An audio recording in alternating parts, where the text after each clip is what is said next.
Well,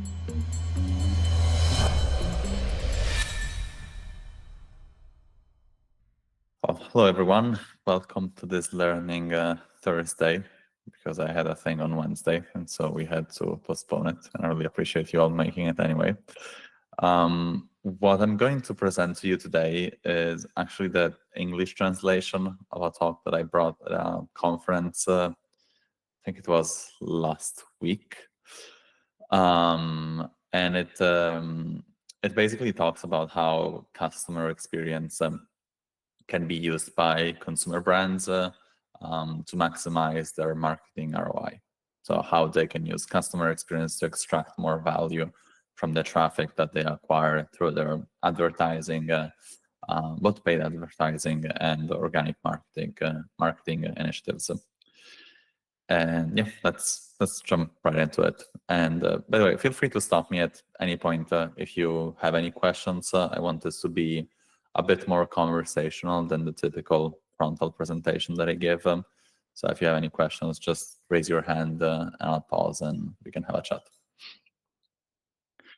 So first of all, I want to explain to you why it's important to talk about customer experience and why it is a relevant topic today more than ever.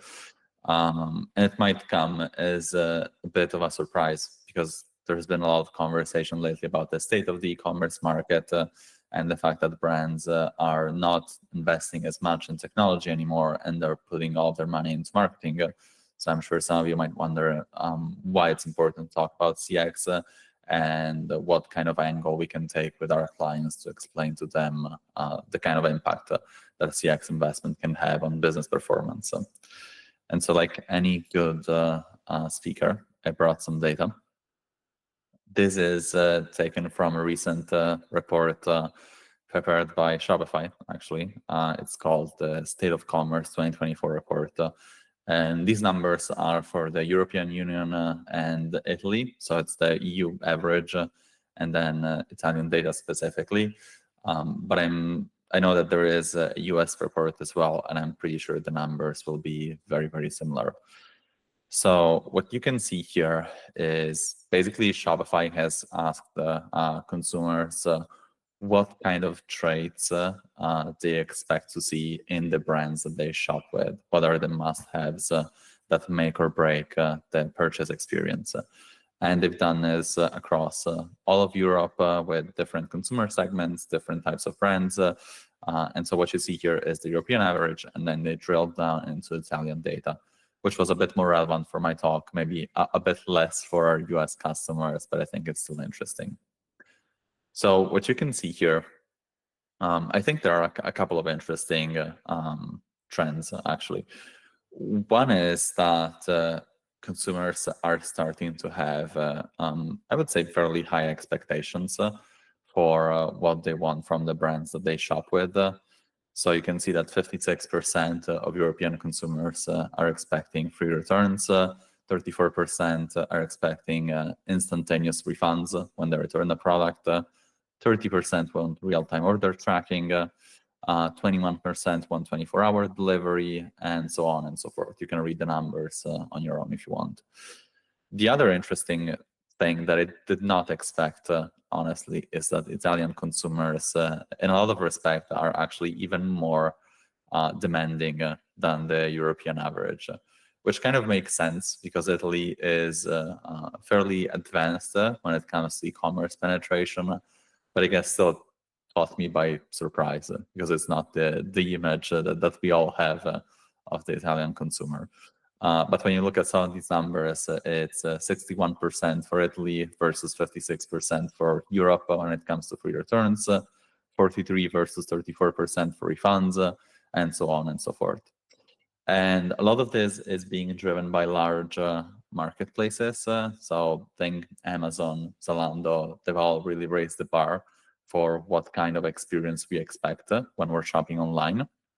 But a lot has also been done by Shopify and other SaaS providers that have really raised the bar and enabled even the average brand to offer a pretty good experience right up the gate and give them the tools to be competitive with some of the larger players out there. So that's the first reason why it's important to talk about and think about and invest into customer experience, because it's what the consumer is asking. And if we don't deliver what the consumer is asking, then the consumer will just find somewhere else to get the same thing with a better experience. There's also a second reason, though, that has to do with the state of the advertising ecosystem. It's not a surprise that it's more and more complicated for brands to find efficient and effective advertising channels. And in fact, there is a study conducted between 2014 and 2022 that shows how first order profit for the average brand went from a loss of $9 to a loss of $29. So that's a decrease of 222%, which is pretty significant. And it's a trend that's been caused by a lot of different factors. Some of them we explored in my talk at not the previous team retreat, but the one before that, when we talked about what's happening in the direct-to-consumer world. Some are fairly new things, but market saturation plays a role here. There are just more brands that consumers can pick from. There are more brands advertising, and that raises the cost of advertising for everyone. And that rise in advertising cost is not matched by a corresponding rise in prices. Then you have things like app tracking transparency released in iOS 14.5, which made precise targeting much more difficult for brands and also raised the cost of advertising. And you also have the emergence of dark channels like WhatsApp groups, random chats here and there. Some people call them dark socials, others call them cozy web. And those sort of channels make attribution very, very hard for brands, which means that it's hard to make an effective use of advertising dollars as a result. And so in the face of all of this, brands have definitely been getting a bit more surgical in how to do advertising. Platforms have improved. So Meta's AI Advantage Plus is pretty good, even with fewer signals and understanding what customers to show which ad to. But at the same time, there's also a need to extract as much value as possible from the traffic that we do acquire. So once I have managed to make a customer land on my website because they clicked my ad or clicked on an organic search, then I want to make sure that they either spend as much as possible on that first order or that they keep coming back. And you do this by working on conversion rate, you do it by working on repurchase rate, AOV, decreasing return rate, and a bunch of other KPIs. And that's where customer experience can actually have an impact. Another study, and it's where I'm almost done with the numbers and the percentages, but there's another study conducted by McKinsey in 2023, which compares the performance of experience-led companies versus marketing-led companies. And for the purpose of the study, an experience-led company is a company that invests strategically in the customer experience as a vehicle for growth. A marketing-led company is a more traditional brand that simply pours their money into advertising and then waits for customers to come. And what this study has found is that there is a positive correlation between the investment in customer experience and pretty much all meaningful business performance KPIs. So companies that invest in customer experience have an increase in cross-selling rate between 15 and 25%. They command 5 to 10% more in incremental wallet share. And obviously, customer satisfaction is higher by 20, 30%. And all of this overall adds up to a growth that is twice the growth of the underperformance. So the companies that either do not invest in customer experience or have a bad customer experience.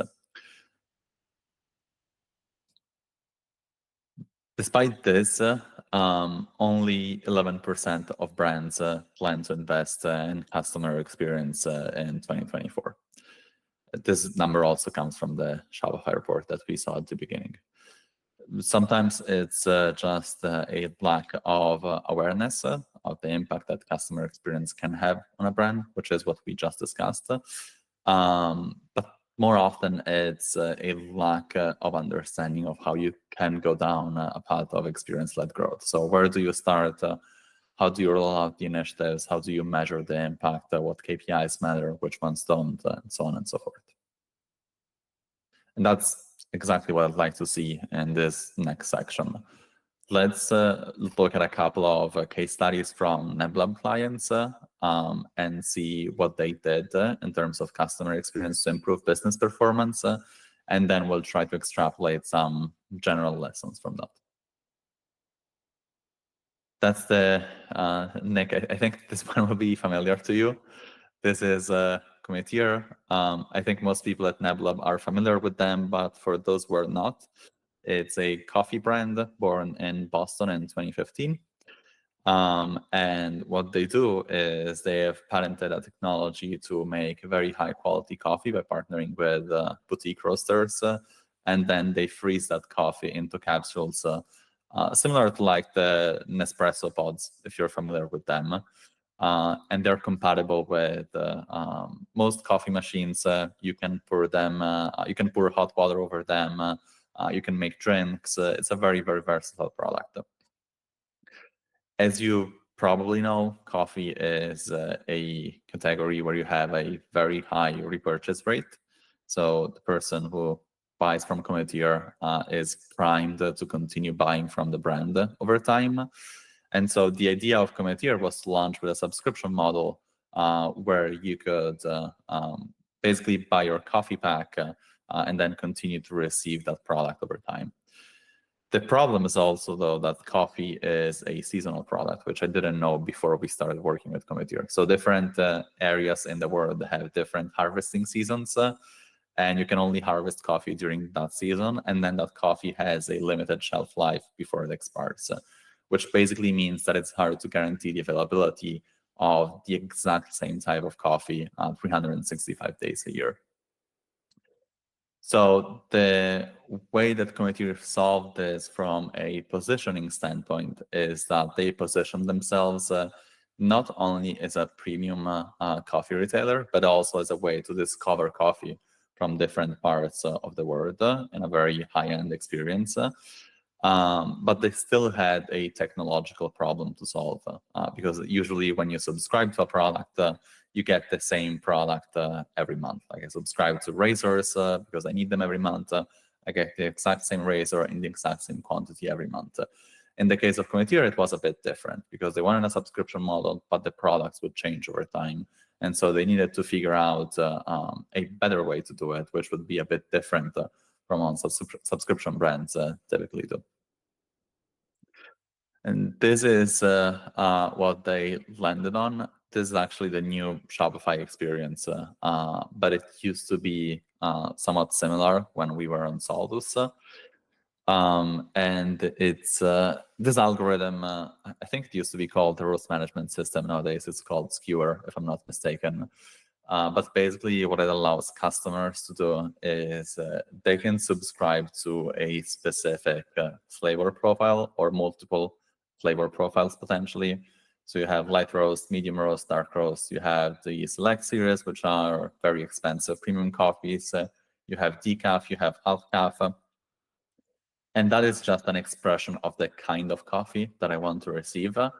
And then every month there is an algorithm that basically looks at all the active subscriptions, looks at the flavor profile for each customer, looks at the stock that's available and other properties that the Cometeer team has configured, and then maps each customer to the exact coffee that they need to receive.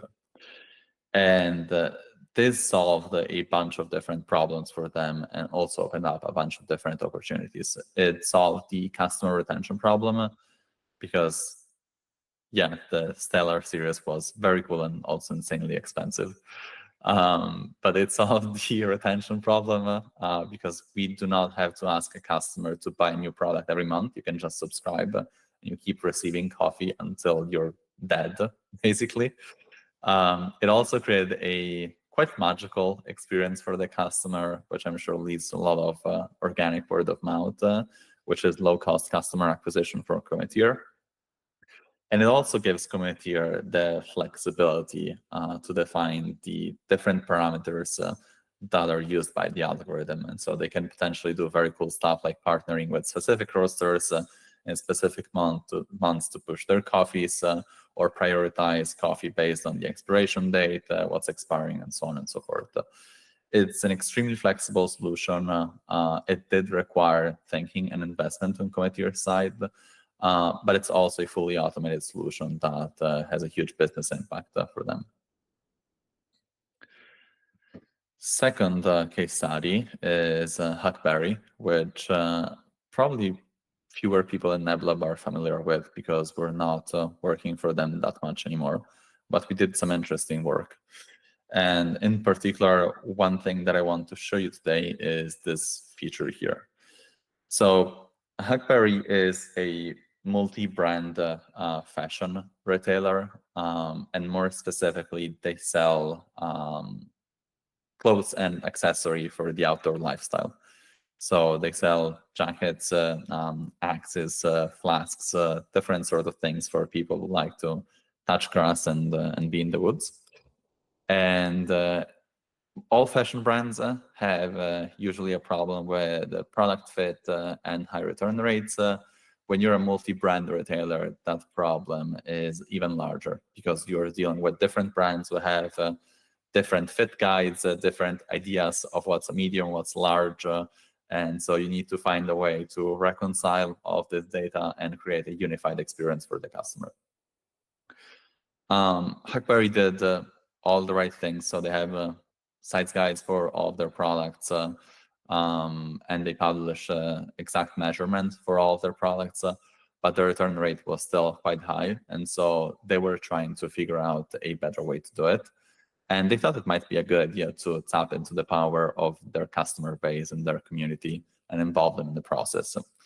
And they came up with this nice little feature that you see here, which is called Find My Fit. And basically, the way that Find My Fit works is that for every new product that Huckberry lists on their store, they ask real customers that have bought the product to send a very structured, let's call it a review, even though review is not an exact term, but send very structured data about that customer's measurements and their fit preferences and how the product actually fits for them and whether they have any feedback about the product's fit. And then rather than just using this information internally, they surface the information to new buyers that are browsing for products and are looking for their next purchase. So if I'm a Cometeer customer and I visit a PDP, I can enter my size and I can see real feedback and real pictures from customers that have bought that product.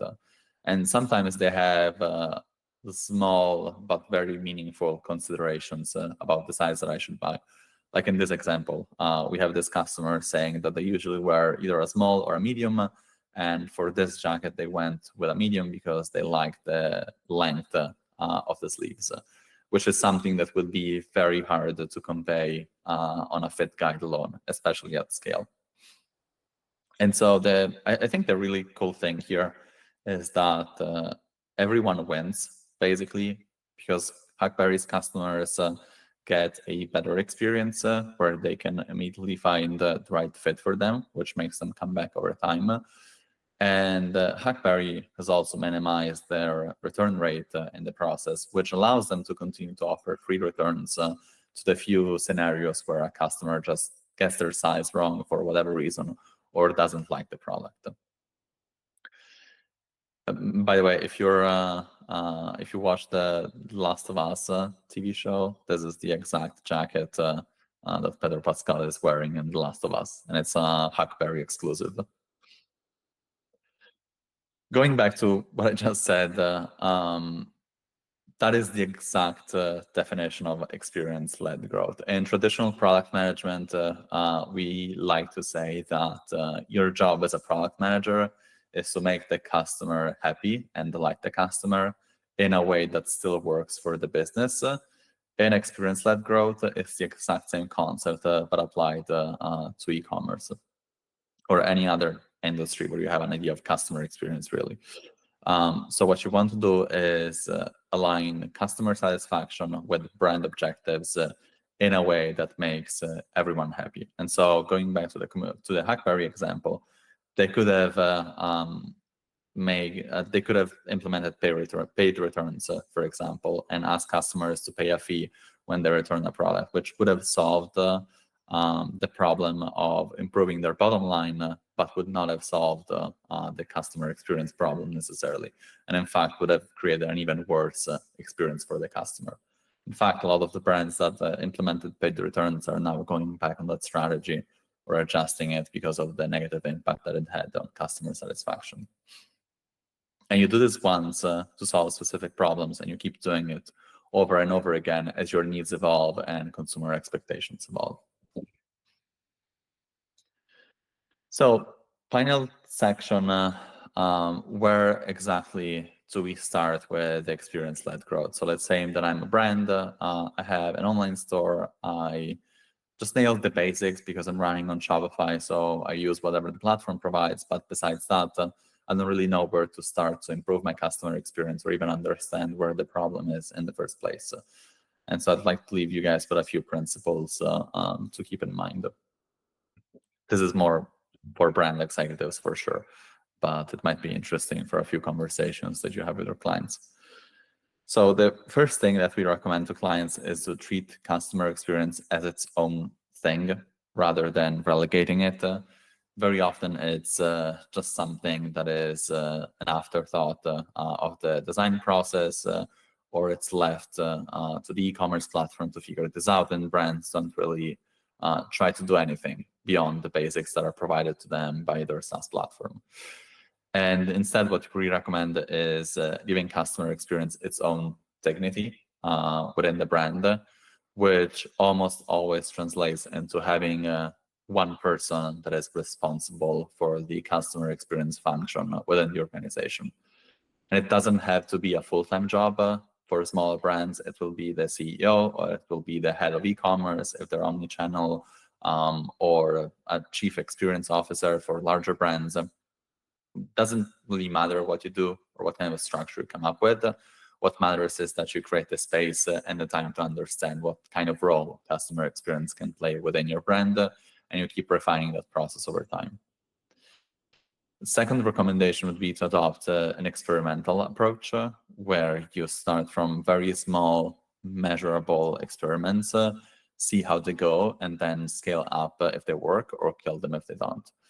And Huckberry is actually a good example because that Find My Fit functionality is something that they initially rolled out just for a select few products, which were their signature products.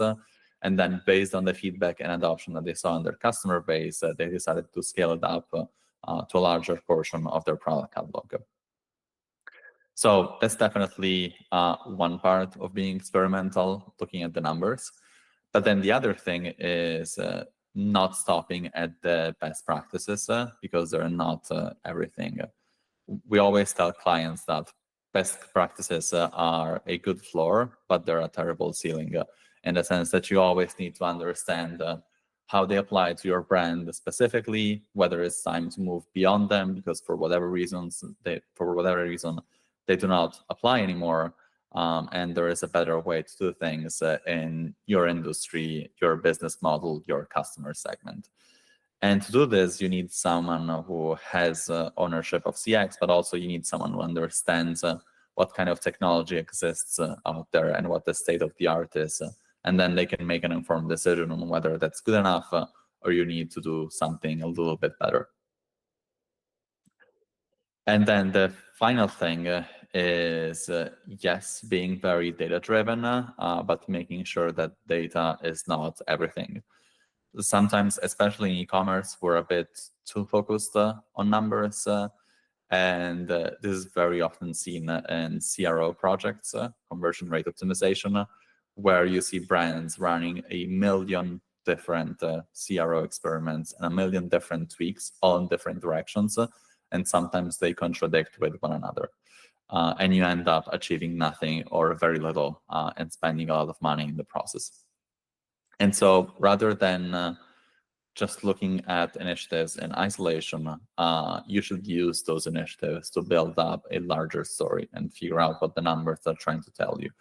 And this helps create a unified roadmap internally that you can continue to refine over time. But it also helps you create a narrative that you can use to sell the idea of experience-led growth with your executive team, with your board, with your digital team, and all of your other partners. And there's a number of exercises that you can use to do this in a more structured way. There are product visioning exercises, focus groups, user journey mapping. They all take the problem from a slightly different angle. But at the end of the day, the three questions that you're interested in is how your brand fits within the day-to-day of your customers, what kind of benefit and value your customers care about, and how you can maximize the value that you're both getting from this relationship, and kind of align the two sides of this equation, which at the end of the day is what experience-led growth is really about. And that's pretty much it. I didn't really need the contact details in this last slide because you know where to find me, but it's a remnant from the previous presentation.